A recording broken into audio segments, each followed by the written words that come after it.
Nombre, Señor. Gloria a Cristo Jesús. Bien, hermanos, después de haber glorificado el nombre de nuestro Dios con las alabanzas, vamos a tener una enseñanza en este momento. Pueden sentarse a cargo de nuestro hermano Roger Valle. Gloria a Dios, aleluya.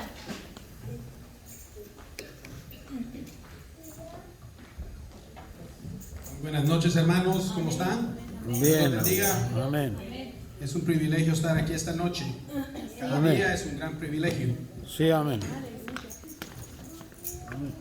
Esta se podría decir que es una enseñanza, se podría decir que es un comentario acerca de algo que pues ha sido un enfoque que ha tenido Dios en mi vida recientemente. Como muchos saben, a mí me agarró COVID. Y pasé 15 días bastante malito ahí, que hubo un tiempo donde el porcentaje de oxígeno en mi cuerpo estaba 85% y ya llegué a un punto donde simplemente ya ni siquiera tenía conciencia, yo creo ni sabía si estaba vivo o ya no estaba muerto, pero bueno, dado a la data que se sabe acerca de esta enfermedad, entonces había que hacer una decisión si nos íbamos al cuarto de emergencia o si nos íbamos a quedar ahí esperando o qué. Bueno, la cosa es de que Dios en su misericordia me dio sabiduría suficiente para aguantarme y poco a poco me fue sanando y gracias a Dios estamos acá. Glorificando al Señor. Gloria a Dios, aleluya. La lección o comentario de esta noche está simplemente basado en eso, ¿verdad? Vamos a orar primero antes de empezar a predicar la palabra o a hablar acerca de la palabra. Señor, te damos gracias por esta noche. Señor, te damos gracias por cada hermano y hermana que está acá, dedicando sus vidas a alabanza de tu nombre. Te damos gracias por el pastor Miguel Ángel, por fomentar en cada uno de nosotros el buscar el poder de tu palabra, el buscar el poder de la verdad que nos ha hecho libres.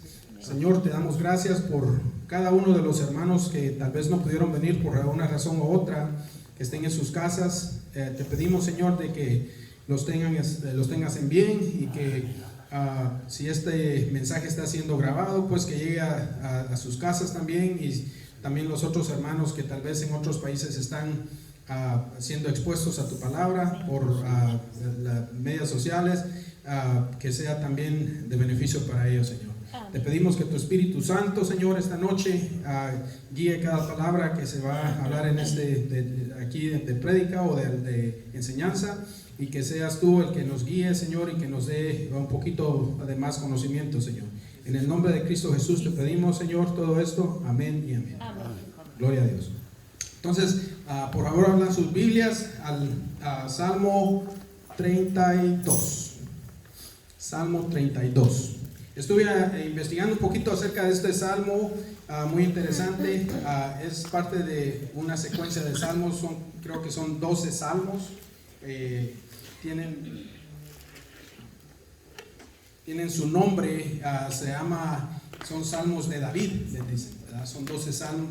Muchos de los salmos fueron escritos por David, pero hay 12 salmos que le llaman salmos masquil. No sé si esa es la palabra correcta, M-A-S-K-I-L, que quiere decir salmos de instrucción. Estos salmos están llenos de instrucción y contemplación. Son salmos de meditación, y se escucha o se puede ver en este salmo en 11 versículos el salmista a la par escribió Selah. Solo en 11 versículos 3 veces lo dijo, ¿verdad? ¿Y por qué será eso? Entonces la enseñanza, lo que investigué, lo que averigué acerca de eso es de que es una parte bien específica de la vida de David cuando él escribió estos salmos, y tiene mucho que ver con el tema de esta noche, el cual es la vida cristiana que está comprometida. Ese tema se repite muchas veces en el Antiguo Testamento con lecciones acerca de, por ejemplo, creo que es el libro de Josué, cuando habla acerca de que el israelita en vez de haber deshecho completamente de los canaanitas, se comprometieron. O sea, y entonces pasaron por unas experiencias que tal vez no eran necesarias, pero por su falta de obediencia a Dios, entonces tuvieron consecuencias acerca de eso. Entonces, en referencia a eso, podemos decir de que la vida cristiana tiene el mismo puede tener el mismo significado. Cuando vivimos vidas que están comprometidas, entonces hay consecuencias. Hay falta de relación con Dios. Muchos de las iglesias, mucho del cristianismo en estos días está llena de compromiso. Lo cual es obvio, porque entonces ya la persona que atiende esa iglesia o que está tratando de hacer una vida cristiana, simplemente por falta de entendimiento o por falta de tal vez certeza de lo que saben o de lo que creen, o tal vez ninguno les ha explicado el significado de la palabra y la verdad de Dios que está en la palabra, ellos empiezan a vivir vidas comprometidas, tratando de complacer al mundo, y como resultado vemos que muchas de las iglesias en estos días están ya perdiendo su enfoque y están viviendo vidas en compromiso. Eso es lo obvio de una iglesia, digamos, de una congregación, pero a lo que yo me refiero en esta noche y lo que se ve en este Salmo 32 tiene que ver más a nivel personal. Amén. Porque lo mismo que le ocurrió al pueblo de Israel cuando se comprometen y en vez de deshacerse de los cananitas, se casan con ellos y estas gentes son endemoniados y como resultado hay problemas. Lo mismo con la iglesia ahorita, lo que está ocurriendo, donde ya el homosexualismo o tal vez viviendo vidas que no están de acuerdo a los estatutos bíblicos. Entonces lo mismo puede ocurrir con una persona.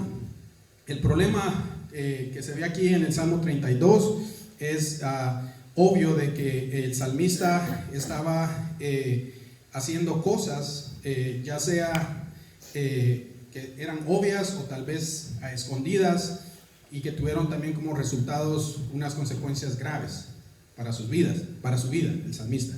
Entonces vamos a leer en el Salmo 32, dice: bienaventurado aquel cuya transgresión ha sido perdonada y cubierto su pecado. Entonces, bienaventurado, ¿qué quiere decir esto? ¿Verdad?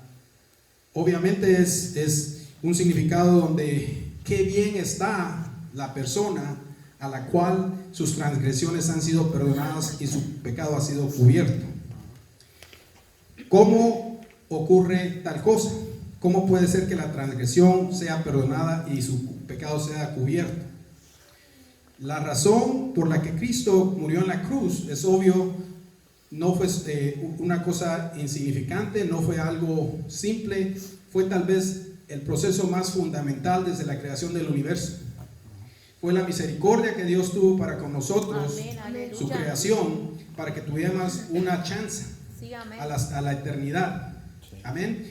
Entonces, bienaventurados nosotros, aquellos a cuales su transgresión ha sido perdonada y ha sido cubierto su pecado.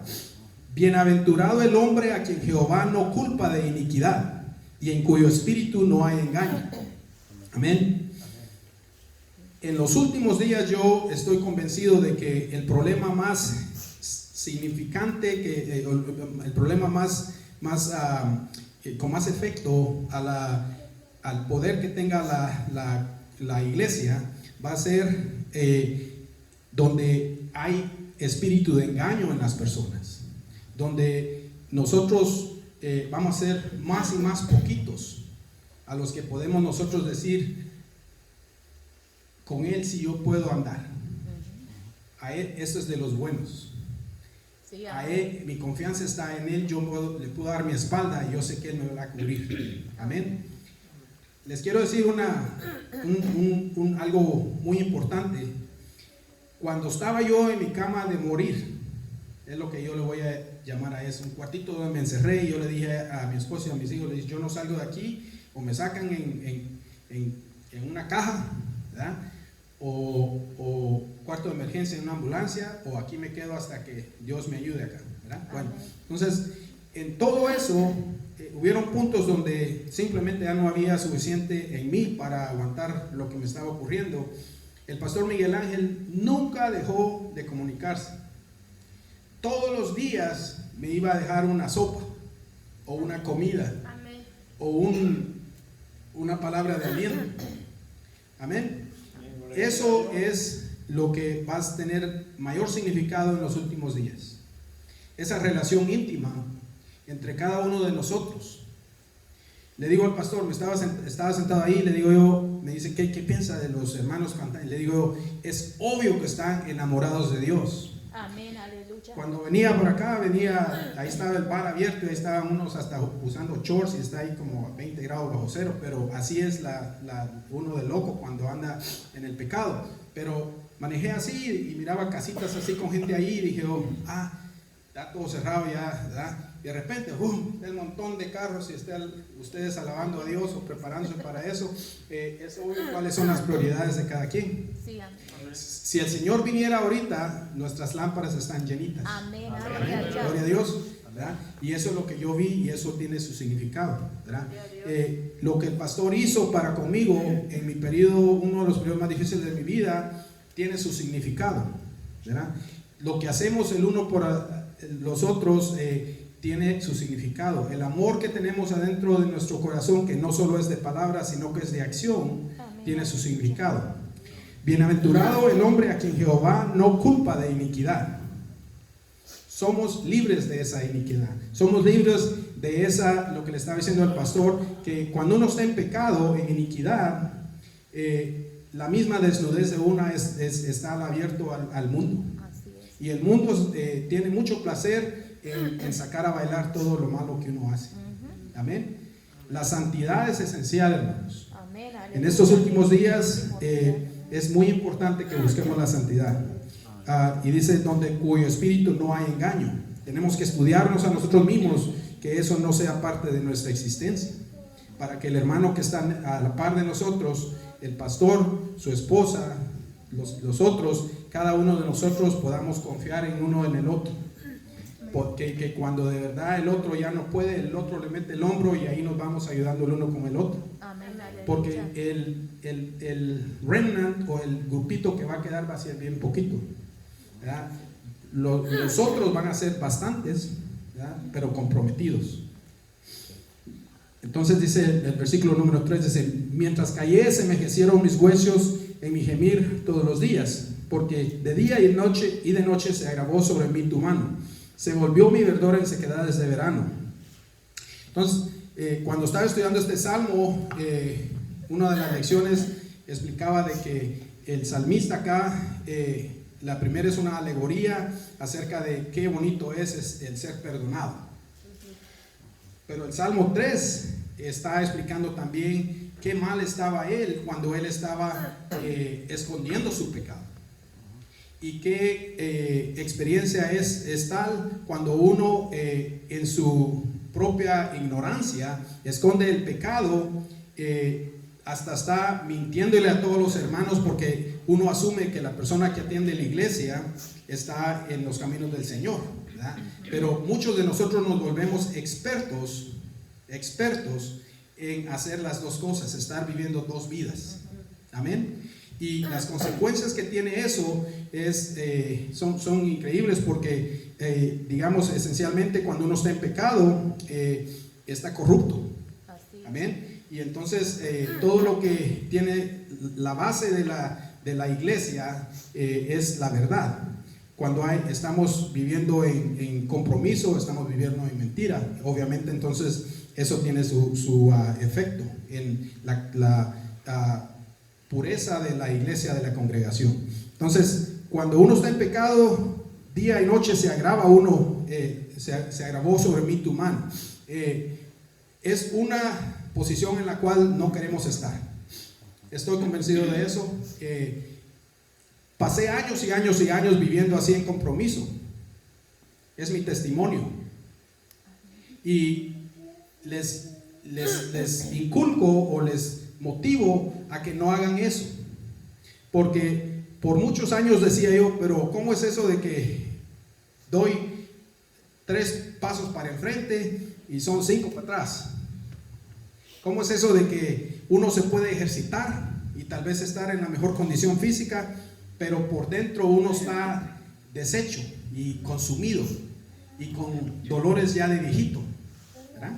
Entonces, eso es el pecado, lo corrompe a uno y lo va destruyendo de adentro para afuera. Y tal vez uno puede fingir, o tal vez uno puede muchas veces convencerse a uno mismo, tal vez a los otros, de que uno está bien, pero internamente uno sabe de que está viviendo vidas de compromiso. Amén. Ahora está el versículo número 5, donde dice: mi pecado te declaré y no encubrí mi iniquidad. Dije, confesaré mis transgresiones a Jehová, y tú perdonaste la maldad de mi pecado. O sea, aquí está la salida. Está primero que todo donde Él nos explica de que está bienaventurado aquel a cual su pecado está perdonado. Luego nos explica de que Él por mucho tiempo cayó y las consecuencias de eso. El salmista nos dice acá de que se volvió su verdor en sequedades de verano, ¿verdad? Pero después se arrepintió, declaró su pecado y no encubrió su iniquidad. Y como resultado, Él confesó sus transgresiones a Jehová y Él le perdonó la maldad de su pecado. O sea, esa es la esencia del amor de Dios para con nosotros. Mucha gente cree que Dios anda con un gran garrote esperando, buscando a ver quién los va a castigar y todo eso. En mi experiencia es lo contrario, es el amor de Dios constantemente buscándonos, de tal manera que amó Dios al hombre que envió su Hijo único, para que todo el que en Él crea no se pierda, mas tenga vida eterna. Amén. Entonces Él mandó a su Hijo único, unigénito, para que en la cruz del Calvario nos diera a nosotros esperanza y nos diera la salvación. Entonces, por esto, el versículo número 6 dice: por esto orará a ti todo santo en el tiempo en el que puedas ser hallado. Qué privilegio el tener esa opción todavía. Amén. Si hay alguien aquí que tal vez no ande en los caminos de Dios, todavía es tiempo. Dios es amor, Dios es perdón, Dios es misericordia. Y Él simplemente quiere que entremos a una relación con Él. Dios es santo y Él nos dice constantemente en la Biblia de que Él quiere que seamos santos para que haya esa relación. Cuando estamos en pecado, o cuando no confesamos nuestro pecado, o cuando somos tercos y seguimos viviendo en ese sistema de vida donde estamos comprometidos constantemente, no hay relación. Él nos tiene misericordia, Él nos da de comer, Él todavía nos da la vida y tal vez nos preserva un poquito más, ¿verdad? Pero no hay relación. Amén. Pero cuando no escondemos nuestros pecados, cuando confesamos nuestras transgresiones, entonces empieza ya la relación basada en el perdón y la relación basada en santidad. Entonces, versículo 7 dice: tú eres mi refugio, me guardarás de la angustia, con cánticos de liberación me rodearás. Cuando estaba en esta pena, en esta enfermedad, hubo un tiempo donde dije yo: qué interesante, porque como le decía al pastor, es como que cada vez que leemos la Biblia, cada vez que estudiamos algo de la Biblia, cada lección que tal vez vemos en la internet o en el radio o lo que sea, en mi mente yo siempre decía, es como una preparación. El pastor le mencionó al hermano de que yo vengo de por años estuve en el ejército y digamos, el enfoque de ellos es entrenar. Entonces, ¿por qué?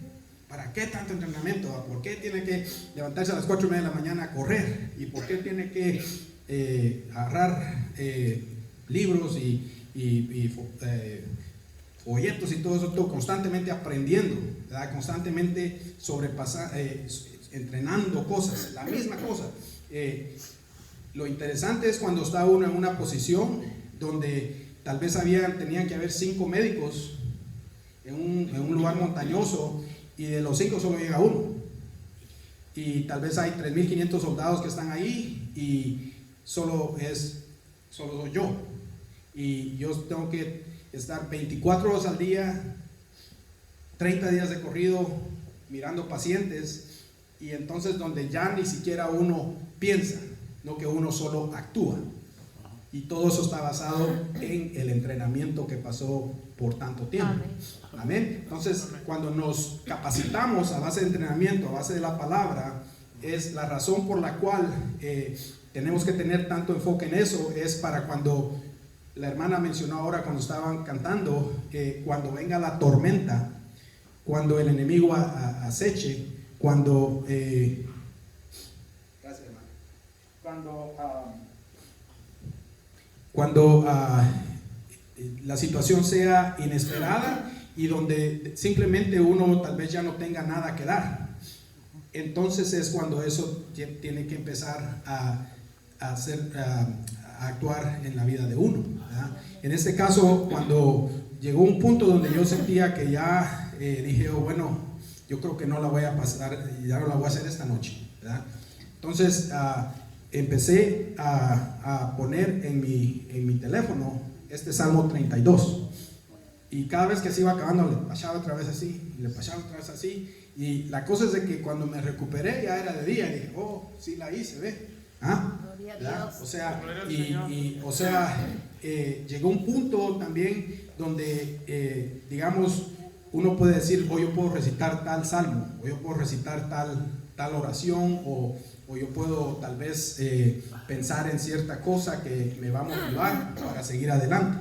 Bueno, llegó un punto donde ni siquiera eso me estaba funcionando, donde ya no tenía la capacidad intelectual para, como quien dice, poder saber ni si estaba vivo o despierto, saber qué o consciente. Entonces, la sangre de Cristo Jesús tiene poder. Amén. La sangre de Cristo Jesús tiene poder. Amén. Gloria a Dios. Y ese fue mi cántico, y esa fue, y le decía yo a Dios, yo te voy a alabar hasta mi último respiro. Gloria a Dios, aleluya. Y como decía la hermana cantando, y cuando ya no pueda pensar, ¿verdad? Es que ya me voy contigo. Amén. Punto y aparte. Y yo sé que me voy contigo. Dame fuerzas, dame la suficiente capacidad para que yo no te niegue, y para que yo no me dé por vencido, y para que esto sirva de una experiencia para que yo salga más fuerte en mi fe, pero para también que pueda dar un testimonio a la iglesia. Qué regalito más bello cuando estaba parado ahí escuchándolos a ustedes alabar a Dios, y dije, oh, qué interesante, porque cuando estaba en lo peor de toda esta situación, esa era mi petición para con Dios, de que un día yo pudiera entrar al templo y alabar su nombre. Gloria a Dios, hay poder en el nombre de Jesús. Aquí estamos. Gloria a Dios. Gloria a Dios. Entonces, dice el versículo 7, tú eres mi refugio, me guardarás de la angustia. Con cánticos de liberación me rodearás. Se imagina, el pastor me dijo, mira hermano, le preparamos hasta una banda nueva. Y aquí están. Qué bello. Es que es algo muy especial el saber que todavía hay aquellos miembros de la iglesia a los cuales es un placer servir a Dios. Se miran tan bonitos todos coordinados. Es algo muy especial el saber de que tiene tanto significado para ustedes, un grupito tan pequeño, pero que con todo lo que tienen se lo dan a Dios. Gloria a Dios. Sin medida. Amén, gloria a Dios. Y eso no se va sin que Él le den crédito a ustedes por eso. Y dice el versículo 8, te haré entender y te enseñaré el camino en que debes andar, sobre ti fijaré mis ojos. O sea, esta es cuando estaba estudiando esto decía de que aquí el salmista ya no es el salmista hablando, ese es Dios hablando para con uno. Amén. Te haré entender, te enseñaré el camino en que debes andar, sobre ti fijaré mis ojos. ¿Se imaginan? El creador del universo. Amén, fijando sus ojos en uno. Así de especial es uno. Gloria a Dios. Amén. Gloria a Dios.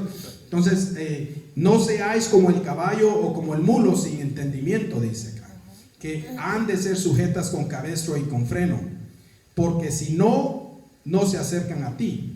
Entonces, cuando el que estaba, parte de la lección que estaba estudiando acá acerca de esto, esta persona parecía que tenía mucho conocimiento acerca de los caballos, y muchos de la congregación son de áreas en México, Guatemala, donde hay caballos y todo eso, y es obvio de que cuando a un caballo no le ponen el freno o el cabestro, agarra por donde él quiere, y la mera verdad anda como un animal salvaje, pero le ponen el cabestro, le ponen el freno, y solo le mueve la cara, el caballo va por donde uno quiere, hace hasta lo que uno quiere, ¿verdad? Pero lo que nos explica aquí el salmista es que no sea uno como el caballo, que no sea uno como la mula, ¿verdad? Sin entendimiento, que entendamos, que pongamos atención a todas estas enseñanzas para que no tenga la mano dura de Dios que está contra nosotros, porque tal cosa puede ocurrir. Amén. Amén, aleluya. Muchos dolores habrá para el impío, mas el que espera en Jehová le rodea la misericordia. Alegraos en Jehová y gozaos justos, y cantad con júbilo todos vosotros los rectos de corazón. Y esos son ustedes, hermanos. Esa es mi impresión. Cuando yo vine acá la primera vez, cuando el grupo llegó allá a Clear Lake la primera vez, dije yo, qué interesante que todavía hay hermanos, hermanas que buscan la presencia de Dios en sus vidas.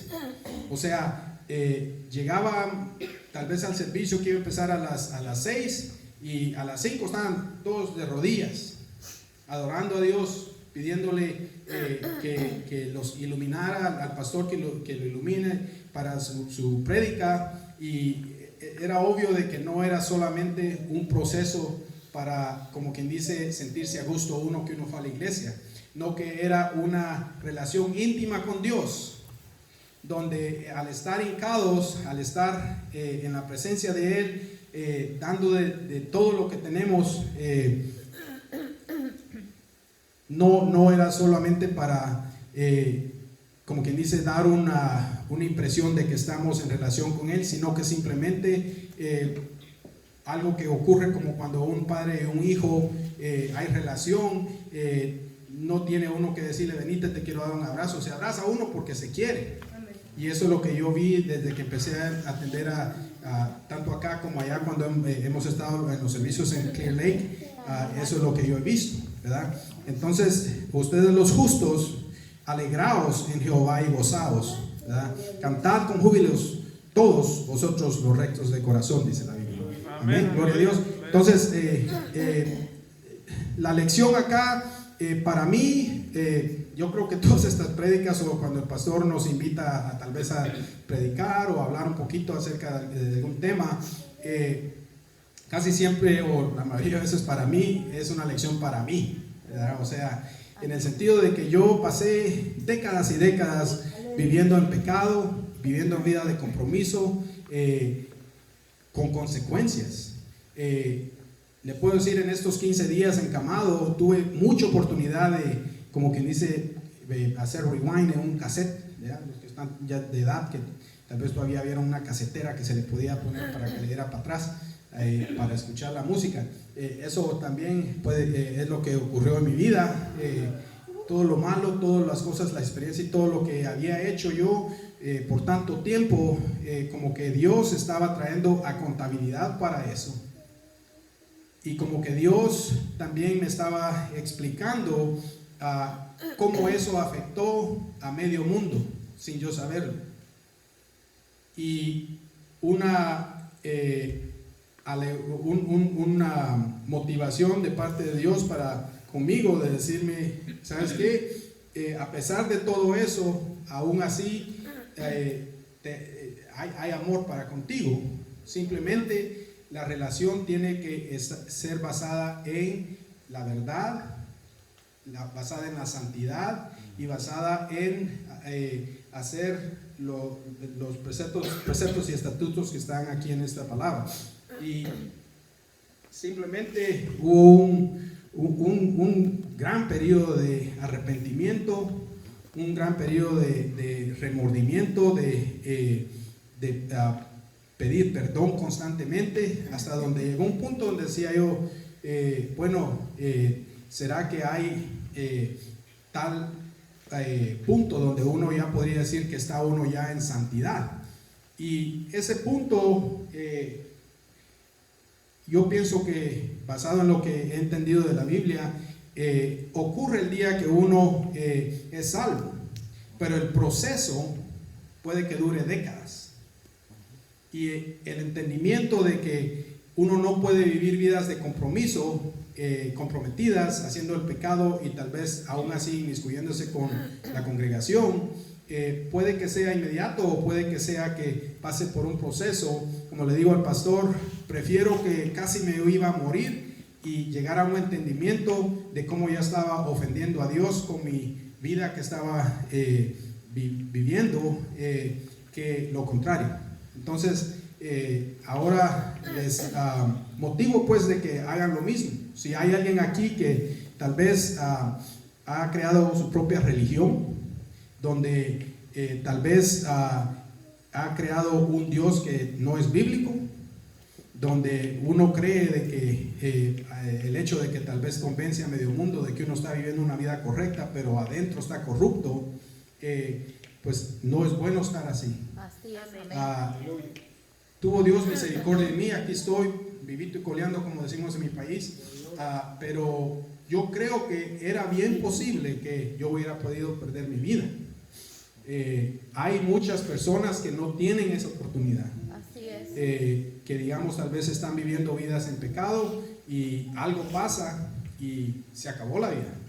Amén. Entonces, ¿para qué tentar a Dios? ¿Verdad? Entonces, esa es la lección, simplemente de que tratemos de vivir vidas en santidad, que si hay algún pecado que está a escondidas o que está en lo oculto, dándole honor al mal, que nos arrepintamos y que busquemos la santidad y la pureza de la verdad que está en las Escrituras. Amén.